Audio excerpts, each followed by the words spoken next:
Alrighty, thank you very much, Matt. Now this morning we are joined with Congressman Ryan Zinke. Congressman, how are you doing? Great, and great to be with you. Absolutely, it's always a pleasure to have you on Montana this morning. How you doing right now? Great, and I spent yesterday with the park, with the superintendent a little, and beautiful day in the park, infrastructure as far as government housing, park housing. Those projects which I initiated are now coming to fruition, so people don't have to live in, if you're a ranger, you don't have to live in a 1961 trailer. So, things are good in the park. Yeah, we've done lots of stories on those. So let's talk a little bit about that, about housing currently in Montana. Now, nationwide, it's a huge issue, but Montanans really feeling that pinch of housing. I mean, in fact, when you had your debate with Monica Chernell, that was one of the first things that was brought up, was housing. In housing, the average cost of a house is about $650,000 across Montana. Bozeman is $850,000. So what's driving the cost? Some of us, Montana's a great place, right? But the other thing is inflation. When you have inflation raising, that means interest rates raise. And if interest rates go from 3 to 6, that could double your mortgage. And then when you pick on American Energy, like Monica, it raises the cost of fuel. When I was secretary, gas was about $2 a gallon. Today it's a lot more. And then what we're doing most recently is looking at infrastructure. The cost of a house, about 40% is permits. And you look around Montana, a community like Seeley Lake. Seeley Lake doesn't have a car wash because they're on septic. And Seeley Lake's not the only one. You look across our basic infrastructure on water, sewer, those type of things. If you look at improving that, that'll bring the cost of housing down.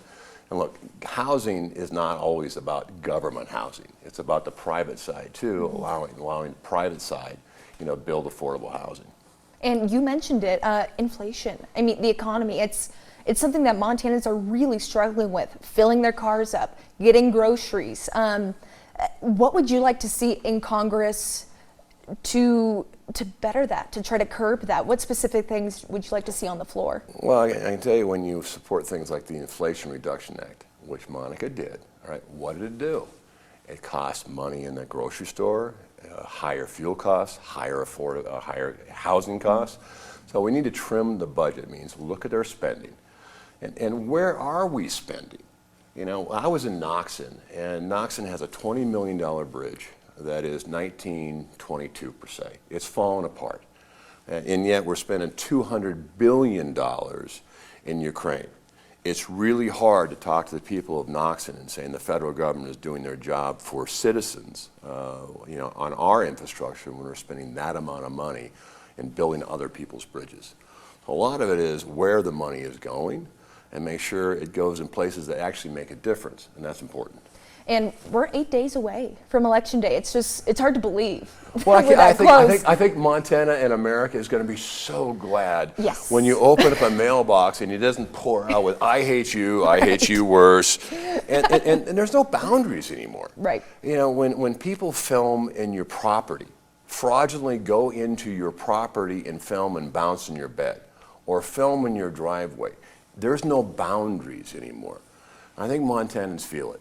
Is enough's enough. Let's focus on policy, getting things done, rather than long-term personal attacks.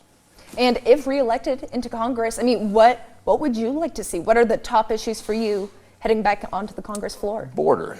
We need to secure the border. And the House proposed the toughest and strongest border security bill, Secure the Border Act. Which is interesting because the opposition, when you look at this bipartisan border bill, which you hear, what it was really was an amnesty bill. And this is what it did. It gave 1.8 million immigrants across without turning the valve off. 1.8 million immigrants. It provided a codified catch and release.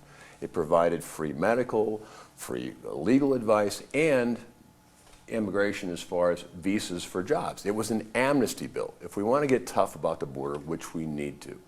I mean, there are Mexican cartels here in Bozeman. I was with the sheriff 2 days ago talking about what's going on and his concerns, and they should be our concerns, because what he's seen is he's seen a lot of people that shouldn't be here for a lot of really bad reasons. Now, there's so many topics that we could get into, but so little time. Unfortunately, you're a busy man, so we're going to let you go. But Congressman Ryan Zinke, thank you so much for being with us. and God bless. Thank you. All right, we're going to take a short break here on Montana This Morning. When we come back, though, Matt's going to have a look at that forecast.